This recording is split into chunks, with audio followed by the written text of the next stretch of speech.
When we walked in the room today and talked to the families of these hostages, I listened as a mom.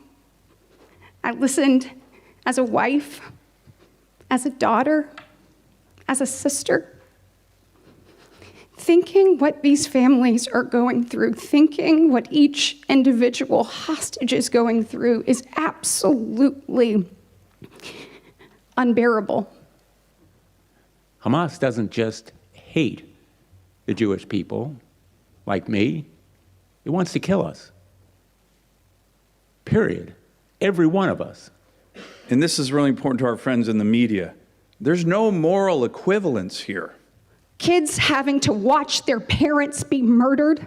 That's not what Israel does. Parents having to watch their children be burned to death. That's not what Israel's doing right now. Women having to be raped. It's not what the United States does. Kids decapitated. It's what terrorist groups like Hamas and ISIS do. It's disgusting, it's despicable, and it is pure evil. A bipartisan delegation of US senators, 5 Democrats, 5 Republicans, spoke in Tel Aviv on October the 22nd, unified in their calls for the destruction of Hamas. Hamas is a terrorist group, and we must do all that we can to support Israel in its quest to eliminate Hamas. We have had meeting after meeting to try and lay out a positive vision for the region on the other side of what will inevitably be a hard campaign to eliminate Hamas. Hamas is ISIS. Destroying Hamas is non-negotiable.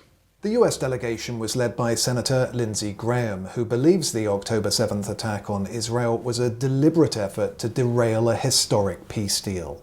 You'll never convince me that this is not about reconciliation between Saudi Arabia and Israel. The Iranians, through their proxy Hamas, unleashed holy hell on Israel to stop the march toward a better Mideast and a better world.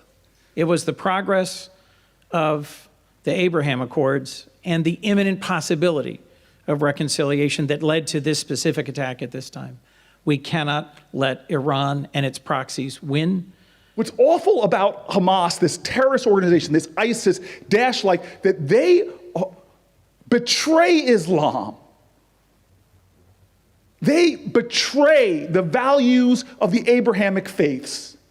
During Cory Booker's address, the New Jersey senator described how on the flight into Israel, some of his colleagues were reading from the book of Psalms. He said it touched him because it highlighted the kinship between Christians, Jews and Muslims in the region, who are all part of the family of Abraham. And so for our combined faiths, for the power of the ideals of Abraham, who showed the word in Islam, sadaqah, the word in Judaism, sadaqah, this idea of justice, this idea of charity, of kindness, of decency, of love, of peace. That's what this is all about. We have a moment here where we can unify as a people to reject those who peddle hatred and violence and anti-Semitism, who unleash hate in this world, with our collective resolve and say no more. Right here, we unite to stop terror and we choose a different way. The day before the press conference, October the 21st, and the US delegation met with Saudi Crown Prince Mohammed bin Salman. We had a candid exchange, a very candid exchange. The future, we all recognize, is the normalization of relations. 2 states living side by side in peace, which we've already talked about it. And we found that discussion to be very constructive on all those points. Back at home in the US, and parties on both sides of the aisle remain divided over how best to handle escalating global threats. In contrast, in Israel, all 10 senators were unified in their approach for a more stable future, not just for the Jewish people, but for the Palestinians too. We undertook a global campaign to defeat ISIS. In every country in the world joined us. That's what we need to do now with Hamas. So countries that fund Hamas, countries that keep their leadership like Qatar, they need to get with the program. Those nations that are trying to seize an opportunity should know that they would be seizing something less than opportunity. They would be seizing a very, very bitter outcome. The only people who benefit from Hamas's activities in this region are their enablers in Tehran.